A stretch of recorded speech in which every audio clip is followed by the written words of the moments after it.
I think the two coming out of this group, because that's how it's going to start Yep. as far, out of all the groups, the top two will go out. In my opinion, I think the two coming out of this group are going to be Canada and France.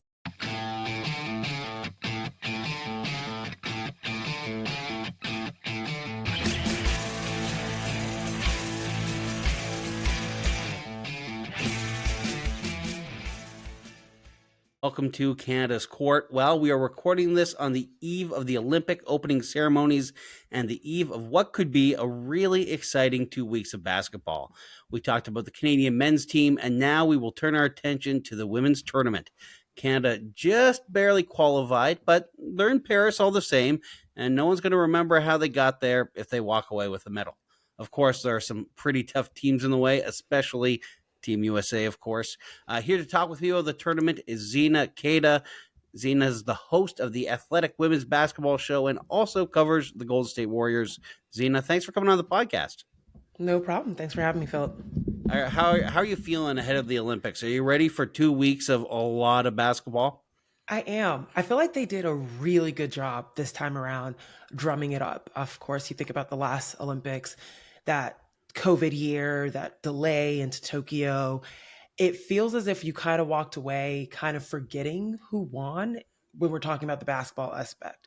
Like gymnastics was covered, some other sports were covered pretty well, but I just feel like Tokyo basketball was an afterthought. So this is particularly exciting because I feel like everyone's dialed in from all the countries around the world stage of basketball.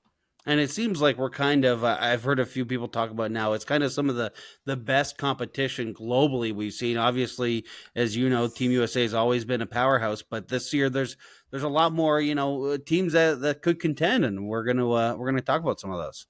Absolutely. People are stepping up. Not only has there been some parity within the WNBA, you're seeing it on the world scale as well. We love to see it. Are you usually a big Olympic person? Like, do you watch all the Olympics regardless of the basketball?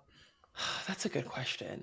I feel like, I'm not going to lie to you, I feel like I've even watched more of the other sports than basketball. And it's just because it's very rare that you kind of see some of these sports trumpeted the way that they are during this time. Like, I remember the very first Olympics that I paid attention to, I think back in 2012, and I was obsessed with water polo. Never played it. I'm from North Carolina. We do not have water polo out there. And it was just fascinating. Volleyball, seeing the women of Brazil who are 5'8", have 40-inch verticals, unreal. Men and women's volleyball actually. So I feel like I've watched a lot of the other sports because I'm constantly watching basketball, but of course, definitely was always tuned in.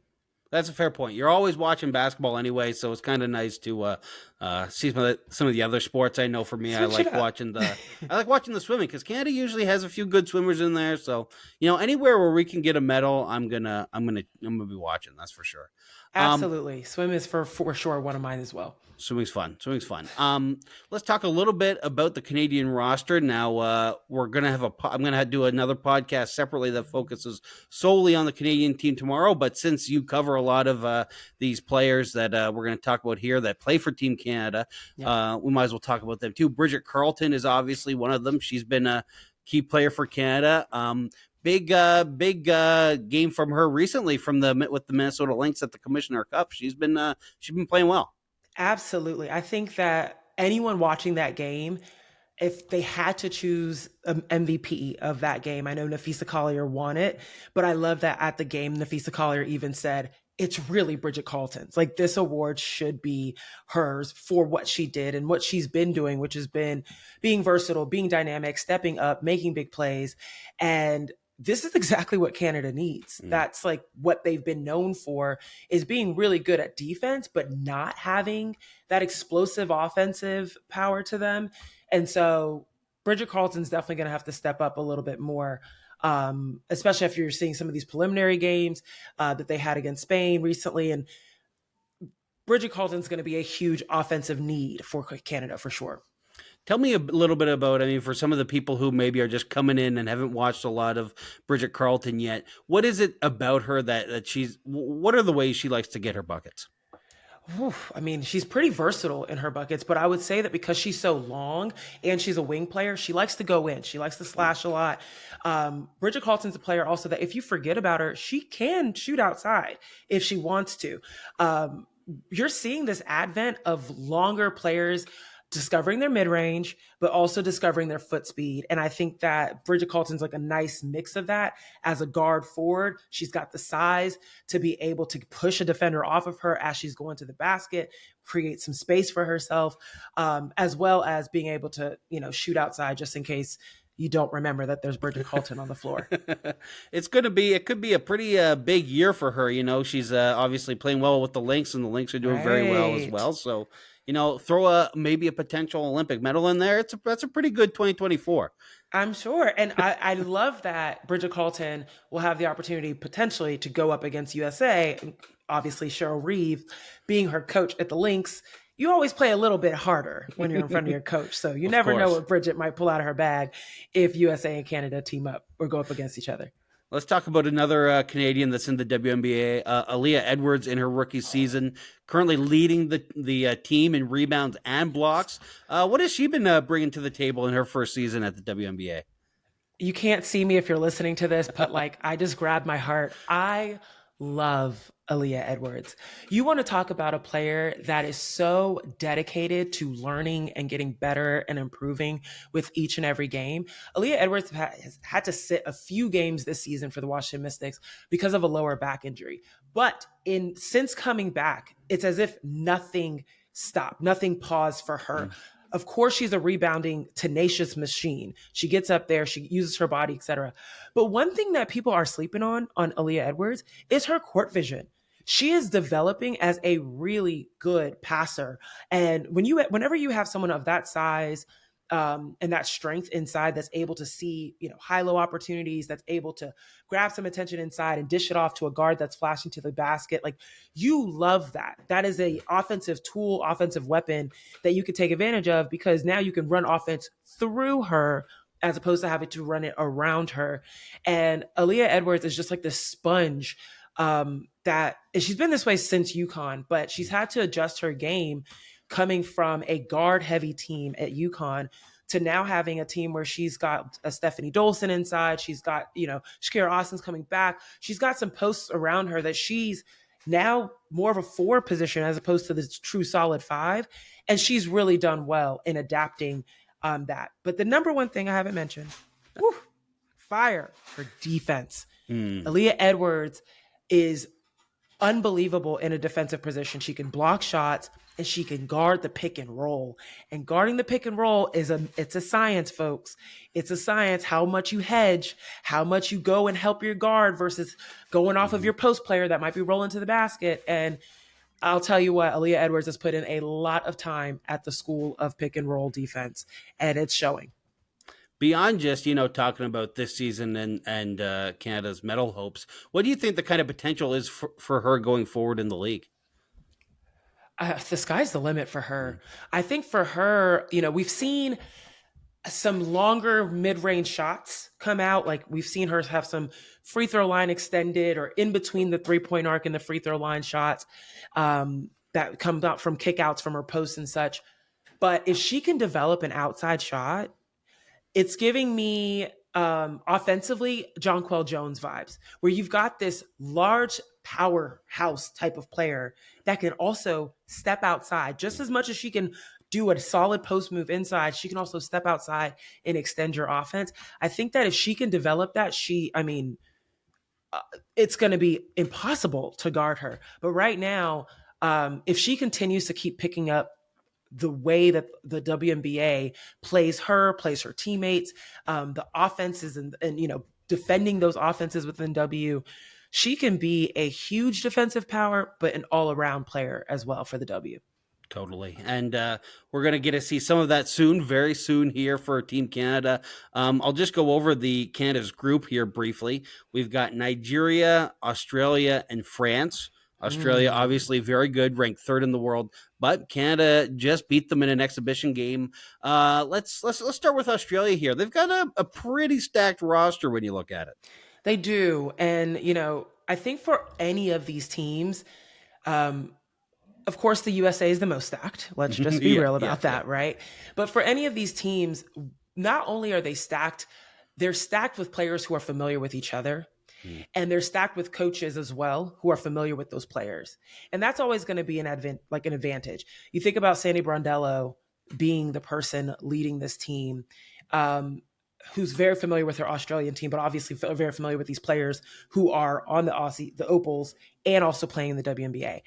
I think, of course, sad to hear that today is the day that we're recording this. Rebecca Allen Hmm. gets hurt with an hamstring injury.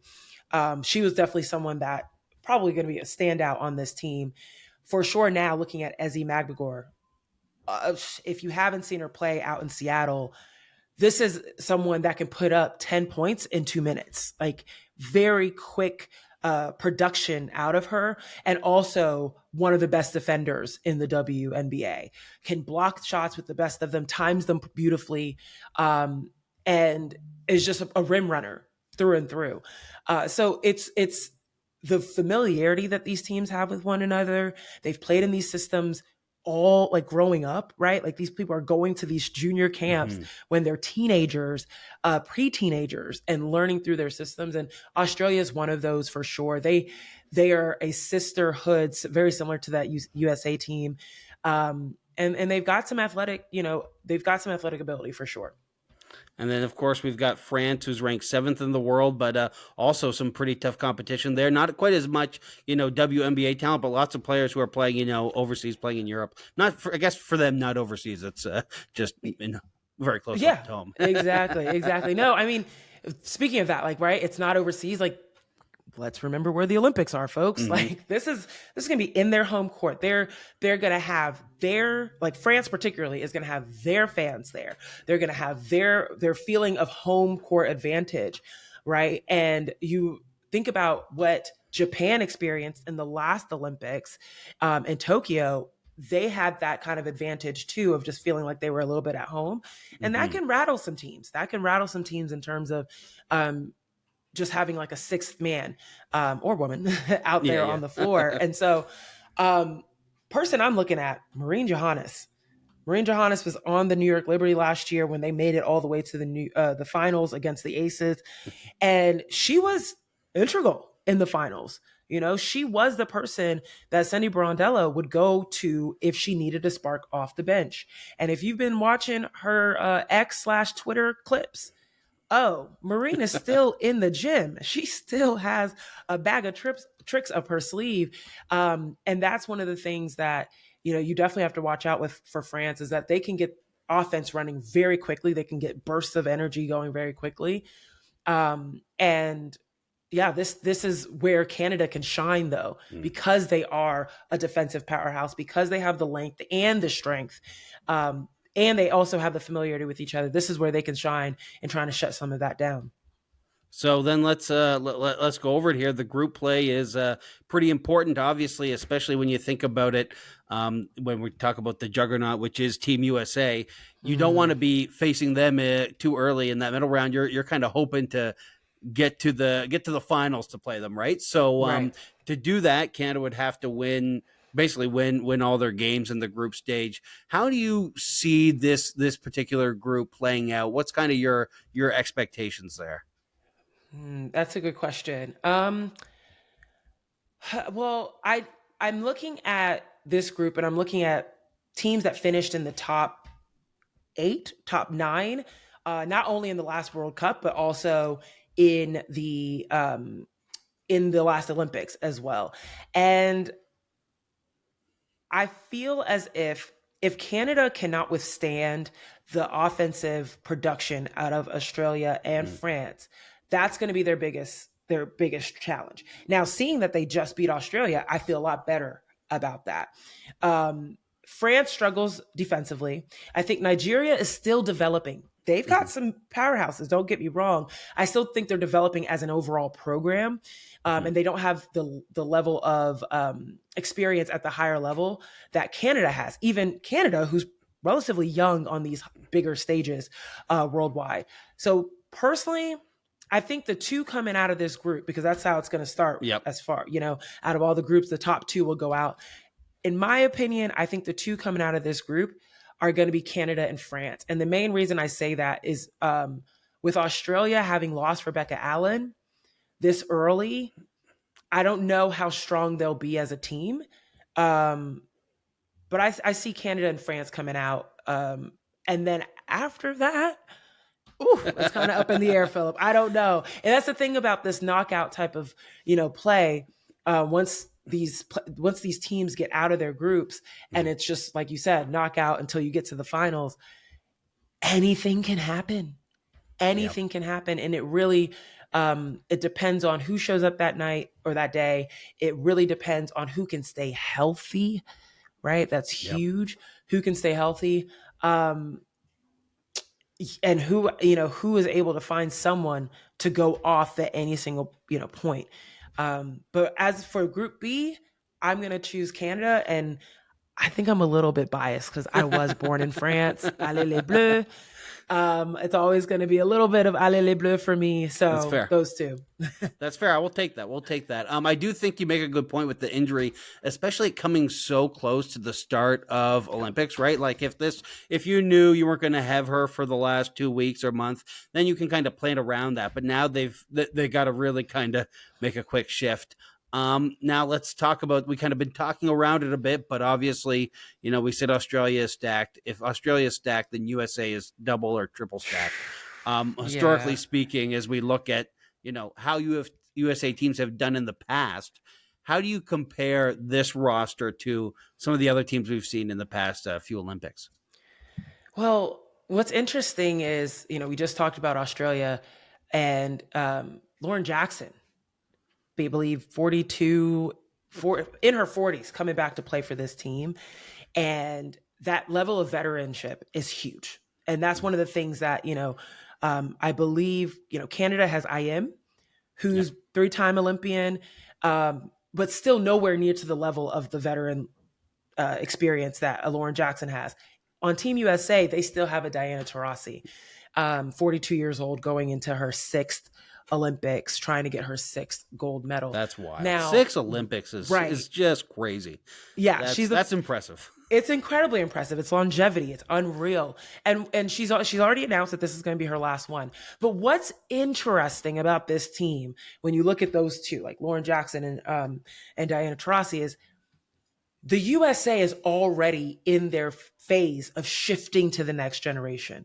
Right now, you've sat Sue Bird, and you're bringing in Chelsea Gray, and you're bringing in Sabrina Ionescu, who might, not necessarily a true point guard, will play some point guard for them, but you're seeing the younger generation start popping in and become the more notable names. So now, instead of a Sue Bird and Diana Taurasi, you're hearing of an Asia Wilson and a Breanna Stewart. And when you think about what Asia Wilson and Breanna Stewart do for the game and do to the game, Breanna Stewart, a 6'4" guard. 6'4" guard.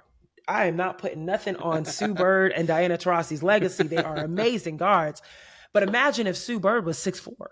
Imagine if Diana Taurasi was 6'4", right? So you're now talking about prolific defenders, prolific scorers that happen to be 6'4" and 6'5". And they've competed at the world stage and won. Right? These are also accomplished Olympians, gold medal Olympians, World Cup gold medal winners, right? So they're flipping to the next generation, and that next generation has already had their teeth sunk into a gold medal, which you can't really do, but you know what I'm saying. I know what you're saying. So it's fascinating to think about just how stacked they are in terms of athleticism, in terms of explosive, both defensive and offensive production, in terms of cohesion, for the fact that there's 4 players represented from the Las Vegas Aces. There's 3 players represented from the Phoenix Mercury. There's multiple pods within the team, and they are all on the same team, and some of them have won gold medals already. So when you think about, Alyssa Thomas on the USA team being one of the new members of the team, even though she's a veteran in the WNBA, it's kind of like you're just adding stars. And it seems unfair that's like kind of like oh, thanks for coming, Alyssa. Like, this is going to be great. We're going to have you coming off the bench. And the starting five, and then the next best starting five could potentially be on that same roster Mm-hmm. is surreal. And that's one of the things that when you look at the women's game versus the men's game in the Olympics, I mean, Mm-hmm. Yep. it's very unique. It's very unique only because on the men's side, the biggest stars of the NBA, right, are from all over the world. Yep. You look at the last 10 MVPs, they've been from other countries, right? For the most part. I think eight of the 10 or something Yeah. have been Yeah. from other Yeah. countries. And yes, Joel Embiid is on Team USA. Like, shout out to him. That's great. But still from another country. Whereas in the US, for the WNBA, most of that talent is homegrown. And so when you've got a saturation of that level of talent on one team and you've got some superstars kind of sprinkled out throughout, it the advantage that other teams have is that they've been playing together for so long in their respective countries. But is that enough to outdo the sheer athleticism and talent of the Team USA for the last 8 Olympics? It hasn't. And one thing I think about, especially, I mean, my playing experience was limited to high school because, I'm better at talking about basketball than playing it. There you But I do go. No remember shame. I do remember my coach saying, we want other teams to fear us in a sense that like we want to beat them every time we go. And I feel like the Team USA on the women's side still kind of has that fear factor where it's just, they've won every gold medal since 1992. Like it's just kind of very intimidating still, I think, for a lot of those teams. And like you said, on the men's side, it's kind of less so now that you have those kind of superstars at the other teams. But I think that is definitely something that plays a factor there. Right. The thing I think a lot of people who maybe here in Canada just who've been kind of loosely paying attention might be wondering where's Caitlin Clark, where is Angel Reese? What did you make of the decision to kind of leave them off? Obviously, like you said, there's no shortage of incredibly talented players to choose from. Right. But these are the names that people are really talking about right now. What did you make of them not being on the roster? I mean, for me, knowing that the USA system works out these women, they bring them to the qualifiers, bring them to camps, they have them work out, and then they make their decision. I'm not a coach, but if they made the decision that other people were better than those two to be on this roster, then that's just what it is. Now, what I will say is that after watching those two rookies perform in the WNBA All-Star game and seeing, Caitlin Clark dish out 10 assists against the best players in the US and seeing Angel Reese put up a double-double against the best players in the US, I know that LA 28 is going to look a little different, probably, right? If they continue at this rate, they have a great chance of making that team. But to me, there's other people that did not make this team and have not made this team in the past. You think about the fact that a Candace Parker didn't make an Olympic team. Nneka Ogwumike didn't make an Olympic team in her MVP year. Yeah. Right? In her WNBA MVP year. So this is not the first time that we've seen incredibly talented players not make the roster.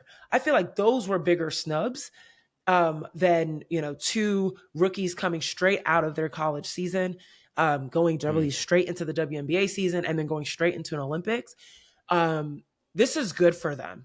I'm happy they get to rest. I think Angel Reese is in Paris shopping right now. Caitlin Clark said she is not talking to the media for the next 2 weeks. Like, good for them. This is the first break they've had since they started their college season in October of last year. Like, that's crazy to fathom. But I really thought that, the decision that was made was fine. What I will be paying attention to is the point guard position, particularly. I think the forwards slot made a lot of sense. I mean, even Aaliyah Boston, rookie of the year last year, did not make the USA team, having been to the qualifying games with Team USA, right?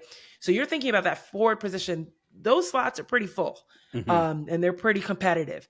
Now, what's interesting is when you have a Sue Bird sit down, that leaves a gaping hole in the point guard role. And like I said before, Sabrina Ionescu is not a true point guard. She can play point guard, But having her create off on the wing, coming off of screens, catching and shooting, that's her bread and butter. And that's where she really shines. And you have an amazing point guard in Chelsea Gray. But Chelsea Gray also suffered an injury last year at the end of the WNBA season in the finals, a foot injury. And, looking at her in the WNBA this season and also looking at her in the All-Star game most recently, like, she's definitely not moving as fast as she used to be. She's still as, I think, productive and still as creative as she beautifully is at the point guard. But that's only one point guard. So if Chelsea Gray is limited in her minutes due to, her foot bothering her or foul trouble or anything, who's going to carry them through in the game? And I think this is where an opportunity potentially opens up for Caitlin Clark.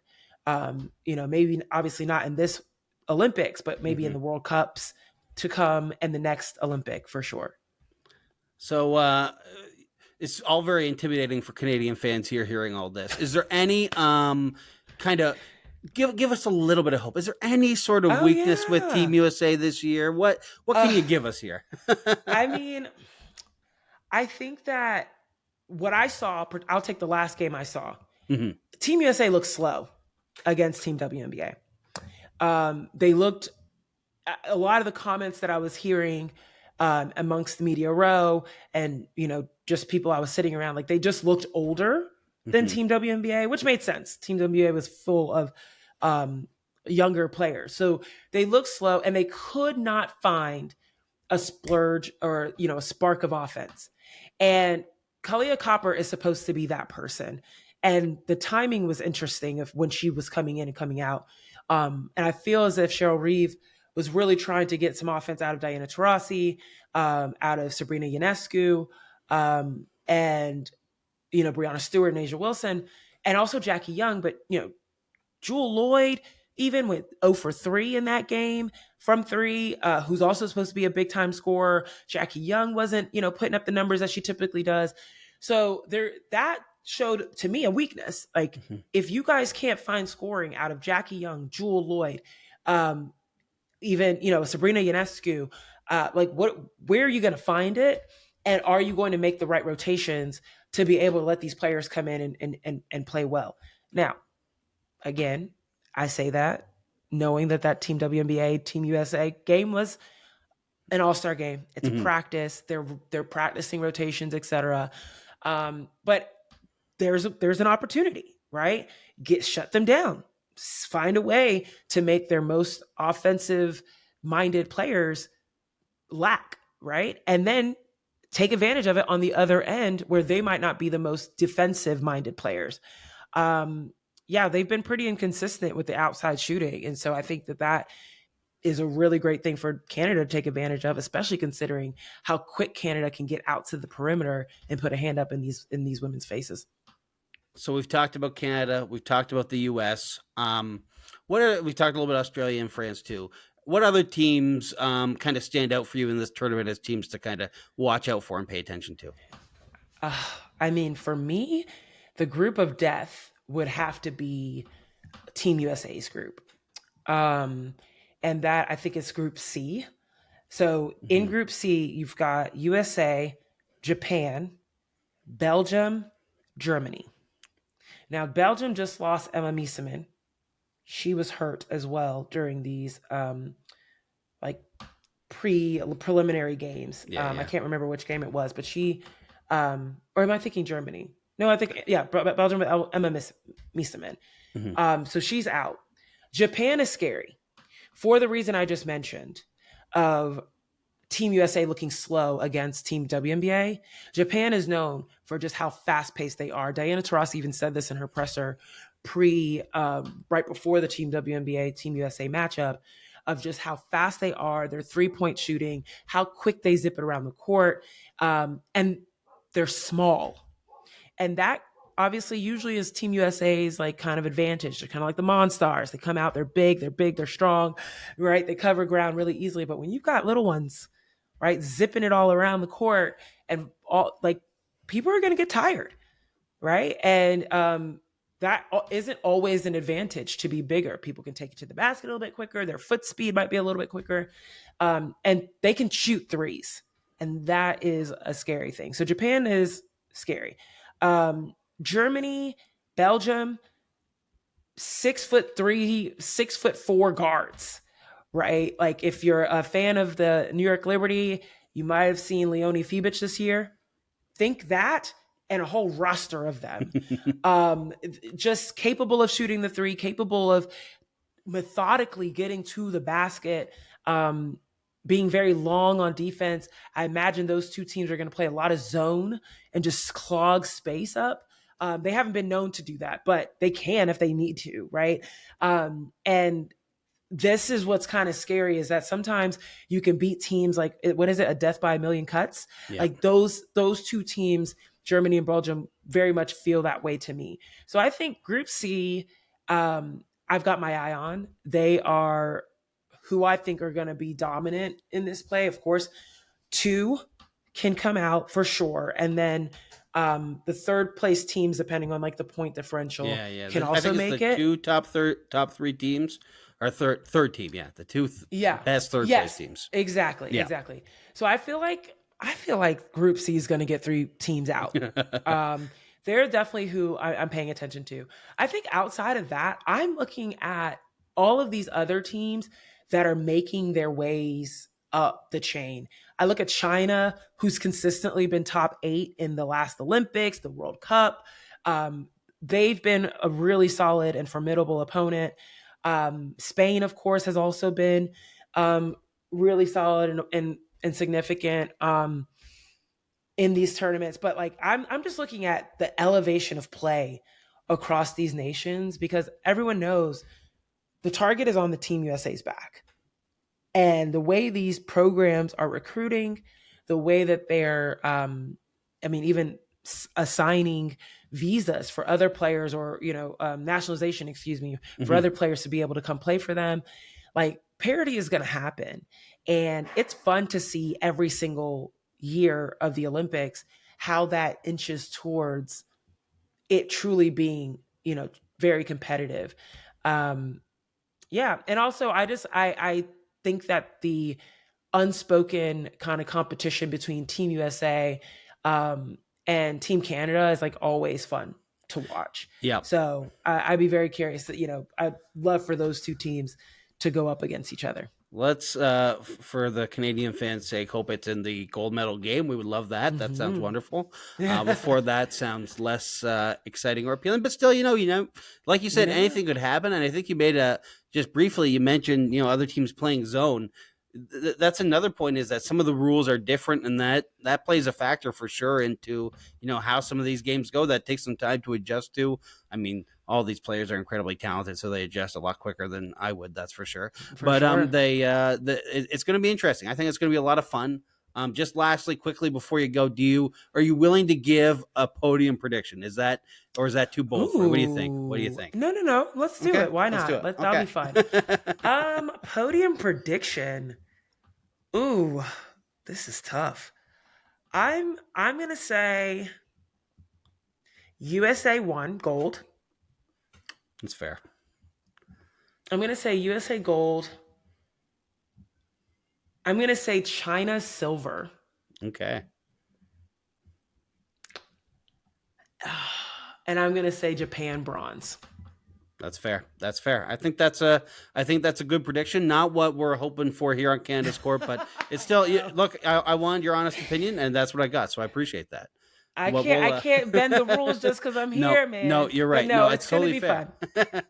Good. I appreciate that, and I appreciate you coming on and sharing all of your knowledge with us. It was lovely to have you, and I'm looking forward to watching the Olympics. It's going to be a lot of fun.